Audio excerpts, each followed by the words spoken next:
This is the Mariners Postcast, your instant game reaction for the Seattle Mariners.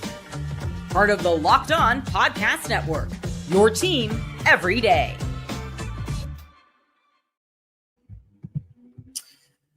Well, it's great to be solo on a game like this where you can break down what I think is officially making the greatest catching season of all time from Mr. Cal Raleigh. It's great to see him break the record for most home runs by a catcher, but honestly, it was probably going to be that way anyway.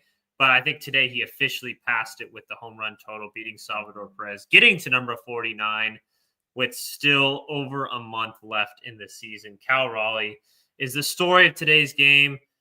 But man, is it good to win a series that you're supposed to win.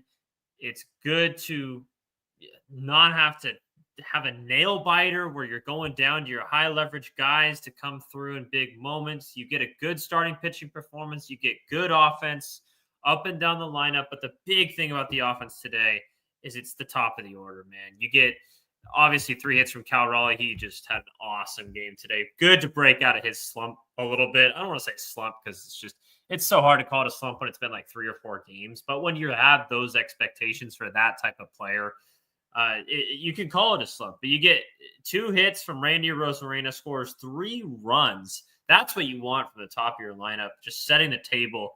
And it started off the top of the game. Cal Raleigh with 3 hits, 2 home runs, obviously breaking the record. You get a hit from Julio, gets 2 RBIs, though, on that hit, and he gets a walk. That's great for Julio Rodriguez. Gets some time to rest later in the game. 2 walks from Eugenio Suarez. I love what I'm seeing from Gino lately. It's not the fact that he's slugging home runs left and right. That's not what I'm looking for him. Just have good at-bats every time, and he has the power to break one open if he absolutely needs to. You get a hit and 2 RBI from Josh Naylor. As Chris Crawford joins. Bye. Gotta go.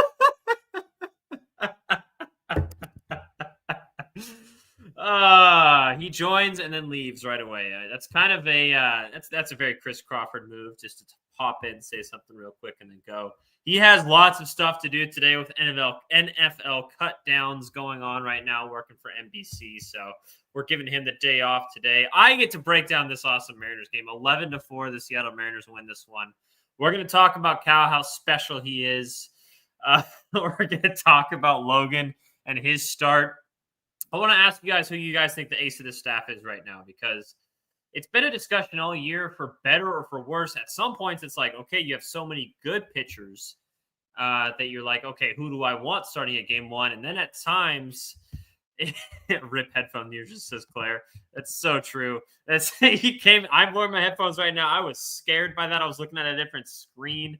Oh man, that was fun. But no, it was good to have Chris come in and pop in and say hi. But no, it's a win for the 2018 draft class, and they put it on the broadcast today. And Logan Gilbert and Cal Raleigh both drafted in the 2018 draft for the Seattle Mariners, and man, both those guys have been awesome for this team. Cal has his long-term extension. Logan has yet to get his, but I have a feeling it's coming. We'll see what ends up happening here pretty quick. But I want to ask you guys what you guys think. Who is the ace of this staff right now? Like I was saying before, Chris jumped in and rudely interrupted me. At some points, it was like you have so many good pitchers that it's like, okay, who do you feel the best about? And then recently it's been, I don't know if we have an ace. So who do you really trust in the big moments? And you get 2 really good starts from Brian Wu and Logan Gilbert in the last 2 games. George Kirby was pretty good yesterday. You could throw him in the conversation. I think it's one of those 2 guys. It's between Brian Wu and Logan Gilbert at this point. But I'm really curious what you guys think. You can comment in here. We'll go through our unsung hero as well. We're going to do the whole kit and caboodle today as the Mariners win this series against the Athletics. I keep wanting to say the Oakland Athletics, but they're not Oakland anymore. Chris will get mad at me for saying that, but that is the case. So we're live from the beach house here on a beautiful Sunday afternoon. My wife's doing her puzzle right next to me. It's excellent. The Mariners get the win 11-4. I didn't have to sweat it one bit. We got Taylor Saucedo pitching for 2 innings. And when Man, Taylor Saucedo looks so much better when you're pitching with an 8-run lead than when you're pitching down by 1 in a big situation. Doesn't he? God, it feels so much different with him in there. That's the situation he is supposed to be used in. So hopefully Dan Wilson learned his lesson there. But well, I want to do a little something different. We've done this a few times recently, but since I don't have Chris with me today, I want to go up and down the lineup, kind of talking about each individual player, because I think you could point out almost a contribution from each guy today, which is great. When you're getting that type of depth in your lineup, and we've been kind of asking for that, especially in this athletic series, because the A's don't have very good pitching. And if you were to show me the 3 starters in the A's series, the probable starters. Big dumper. Is that better? Is it a little better, quieter? Yeah, you scared a lot of folks. I saw that. I saw in the chat that apparently I did. And I honestly, I that's why I had to come back. I have 5 minutes. So I just wanted, I had to talk about this game. I'm not going to go for 5 minutes long, by the way. I go for 5 minutes long. It's okay. Holy shit.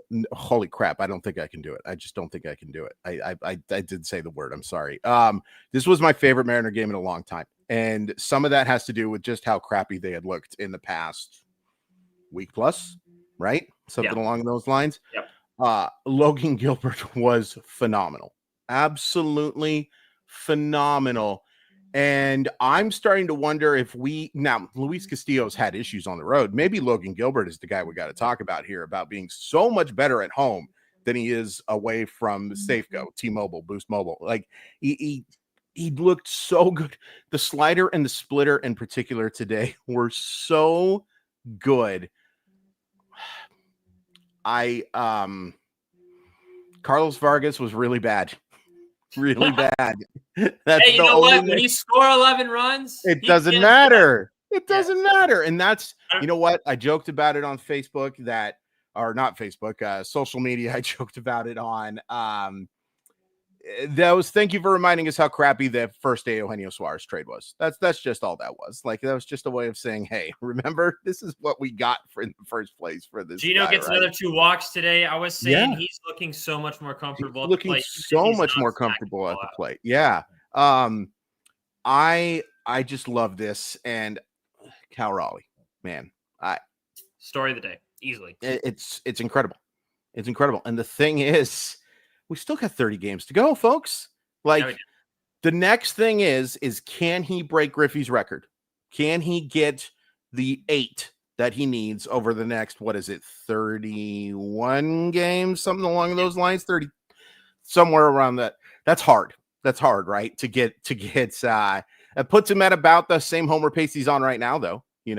Can he break that record? Now, on top of everything that matters right here, that is definitely, I think, the biggest individual storyline right now for the Seattle Mariners, right? Can Cal Raleigh break a record that I wasn't sure anyone was going to break for the Seattle Mariners, to be honest with you, because it's so hard to hit homers now in this park.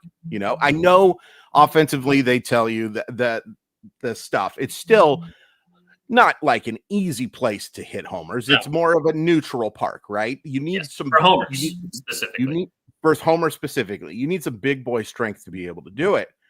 To be able to do what he's done over these 130 games. And both of those home runs today were just like, they were not skyscrapers, right? They weren't things where you were wondering what was going to go. They were just clobbered. And by the way, Jacob Lopez had been pitching really well. Oh, Jacob Lopez was not good today. And the Seattle Mariners took advantage of it. And then some. So I don't know, man. I know it's 11-4 is the final score. It's so much more than that today. I love the Julio little blooper hit today as well. I love that little, just because, the results weren't great for him. I know he hit a couple of balls really hard last night that I should have done a better job mentioning about. I said it a couple times. I did it for you. You did it. Yeah, 100%. But I said horrible day, and it was an inaccurate description of his day. So sure. I will own that one. But it was nice to see him just with 2 strikes, fight that ball off, dump it into center field, and basically guarantee that this was going to be a blowout, right? Like, guarantee that you weren't going to have to worry about it. Question for you. Does Cal have to get 62 to win the MVP? No, but he's going to need Aaron Judge to keep struggling, right? Like that's going to be the biggest thing is if he does get 62, and Judge isn't going to get there now because of how much time he missed and because he's just kind of going through it a little bit right now. I don't think he's 100% healthy or even close, but that's a really good question. If he does get to 62 and he doesn't win MVP, I think he's got it. Yeah, but I think he gets 62, I think he's got it. I haven't checked the betting markets in a while, but I have to imagine he's the favorite now to win. It's like very, very close. It's almost a dead even between those two, to be completely honest. And I'm not going to toot our own horns. I'm not a victory lap guy, as you always say. No, you first people on this. I'm not going to lie. Back in like May, early June, we were like Cal for MVP. I know Judge is hitting 400, but Cal is he's got it going right now. So let's give ourselves some credit. Who is your guy besides Cal today that got the job done? I like the at-bats Victor Robles took today. I really like the at-bats that Randy Rosarina took today. And yes, that is a leadoff hitter, ladies and gentlemen. Sure. Yeah. I like what he's been, even with the results not being great. And he had a tough one yesterday outside of the homer. Now, outside of the homer is kind of a weird thing to say, right? You hit a home run, you're having a pretty good day.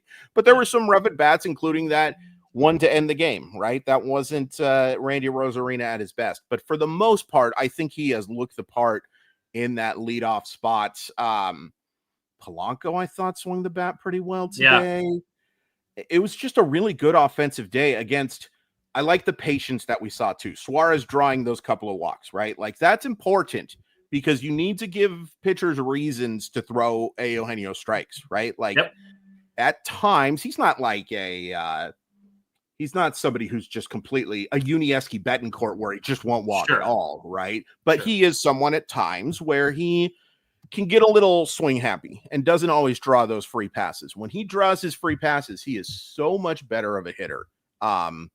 Josh Naylor, I thought that double was awesome to see as well. The whole offense, I think outside of Garver, looked pretty good today, right? And maybe Garver everyone gets on base. Every starter gets on base.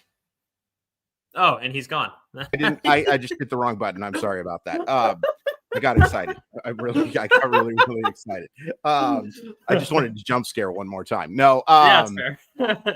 I needed this, right? And as frustrating as yesterday was, and it was ever so frustrating, this was, if yesterday was, let's say, 3.86 steps backwards, today was 11.92 steps forward to me. I just think that today was a day where you got right. Somebody just wrote, we needed this. We needed this to happen, right? You needed that reminder. And you know what? It's not just about the Mariners. Let's consider fanning a sport, right? Sometimes it feels like it is.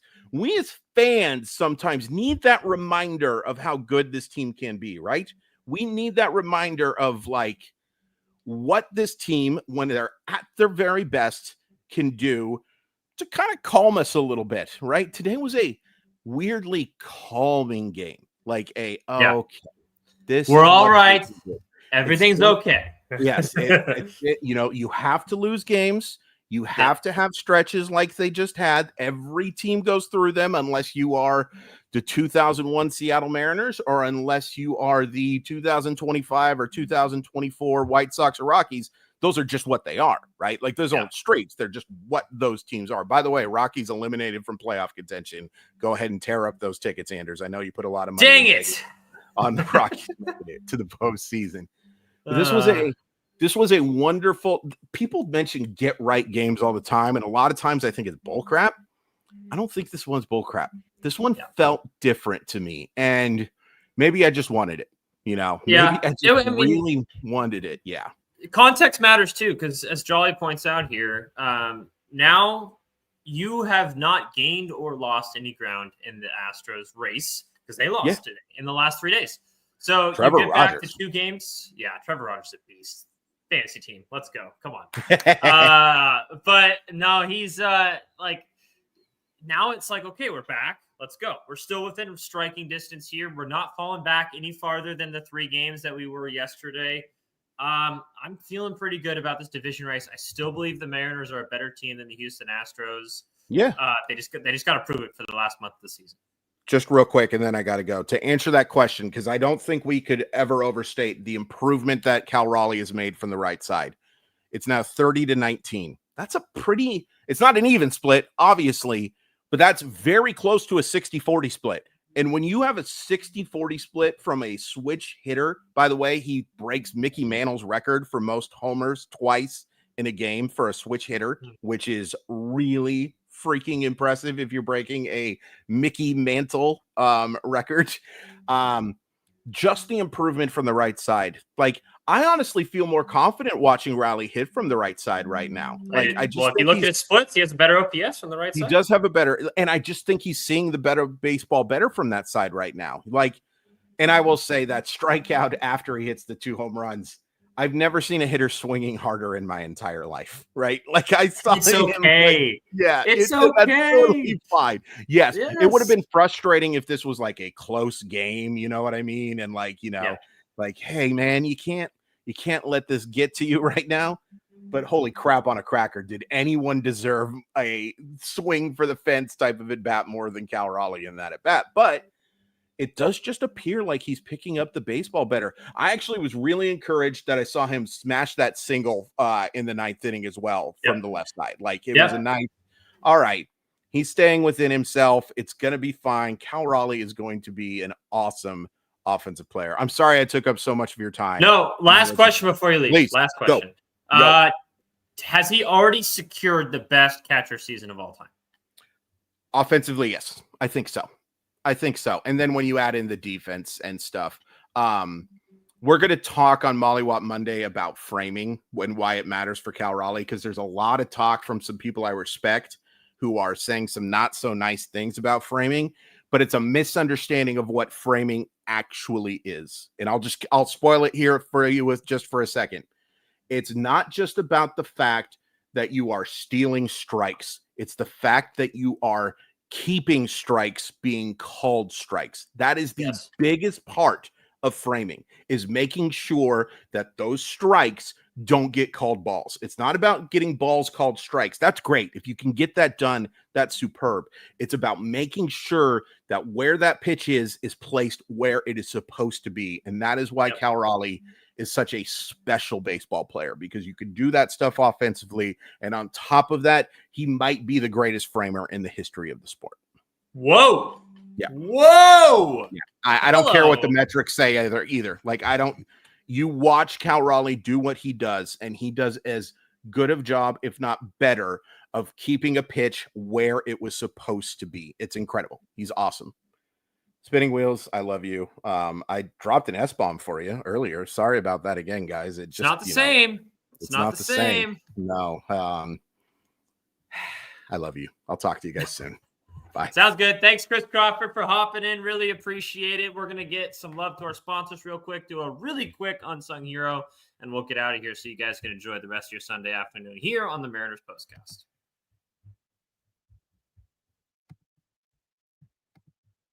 Time to fuel up and turn it up with 5-Hour Energy Transfusion. This great ginger and lime flavored shot brings the iconic taste of a golf course favorite to a non-alcoholic boost. Perfect for sinking birdies or making great memories with friends. It's a hole-in-one for your energy game. Whether you're out on the course or just needed a little extra push to power through your day, 5-Hour Energy Transfusion delivers the clubhouse flavor you love without ever leaving the green. For me, like, there's so many times where I'm on the golf course. I was there today, actually, right before I came back and watched the rest of the Mariners game. After that turn at the 9th hole, you're trying to get through the rest of the 18, and it's like, my God, I just want to get home. I want to rest. I'm someone who, like, when I'm out in the sun for long periods of time, it just absolutely drains my energy. Having a little shot of 5-Hour Energy is perfect for that situation where you just want to keep going. If you're having an all-time of a round, I was not today, I'll tell you that right now. If you were having an all-time of a round, it's a perfect way to kind of keep your energy up and keep things going for that second half. Golf is all about good times with good people and good flavors. The grape ginger lime flavor of 5-Hour Energy Transfusion gives you the best parts of your clubhouse go-to without leaving the course or chasing down the bev cart. Now you can amp up the fun even more. Just buy, snap, and enter for a chance to win a dream golf trip for 2 to any golf tournament in the USA. Make sure to tee up that trip by visiting 5hewin.com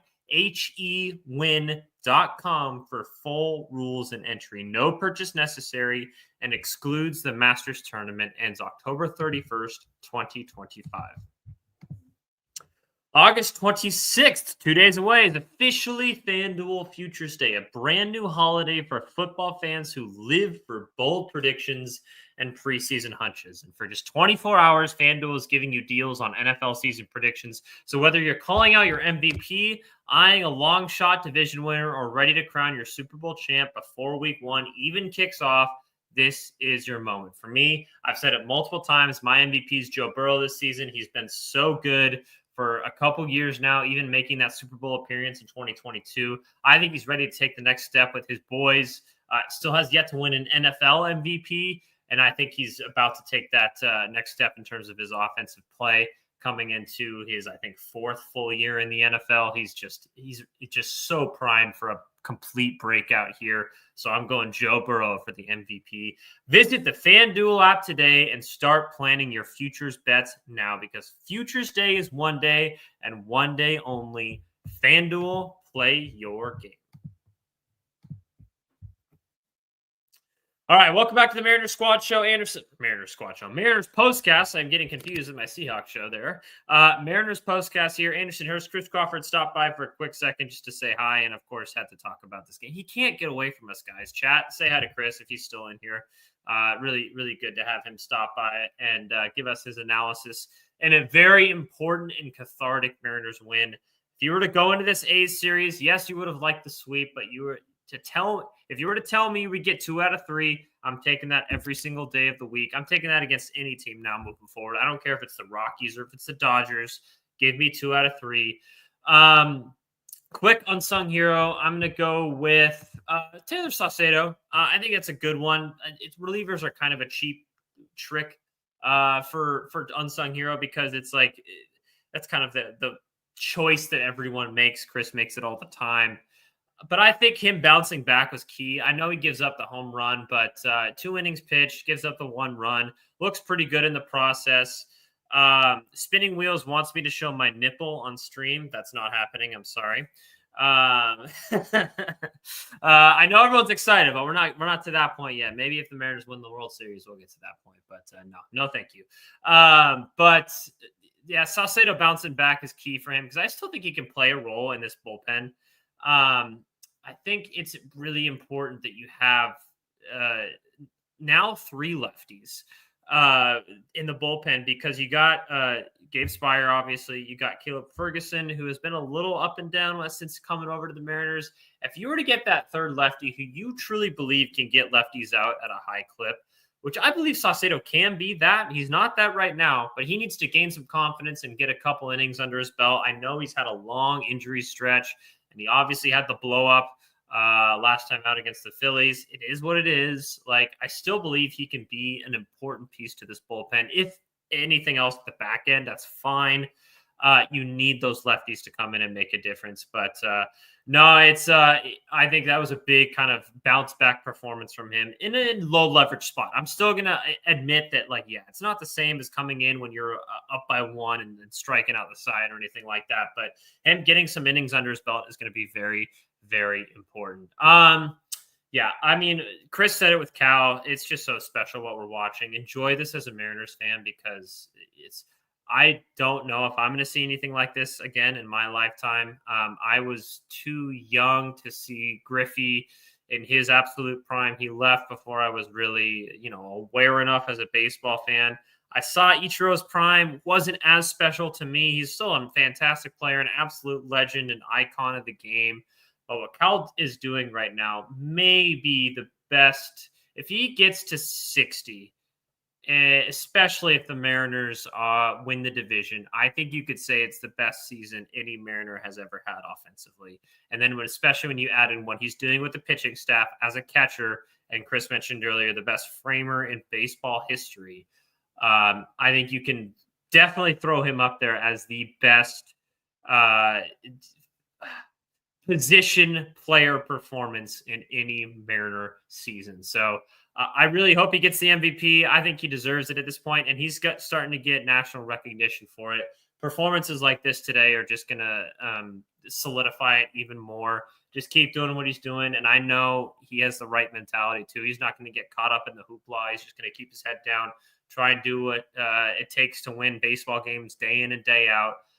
So it's going to be a big one for him to continue the rest of this month, plus to continue to be in that MVP conversation with Aaron Judge. So it's a lock. Like both of those guys one of those guys, I should say, are going to win it. So I think it's going to be a really interesting stretch down the road to see what happens. Mariners take on the San Diego Padres tomorrow at 6:40. Bryce Miller versus JP Sears, the former Athletic. Padres dropped their game today, I believe. It's not just a big game for the Mariners. Both of these teams are chasing the big dogs of their divisions. You got Padres chasing the LA Dodgers, and then the Mariners chasing the Houston Astros. So both of them want to catch their rivals before the end of the season. And I think both of them can. I'm not going to lie. I think the Padres and the Mariners are the two best teams in their respective divisions. So it'll be an interesting battle for sure. And of course, Mariners just need one to get the Vetter Cup secured. So that'll be interesting to see what happens here at T-Mobile Park. Tomorrow we'll be with you. Chris will be back with us.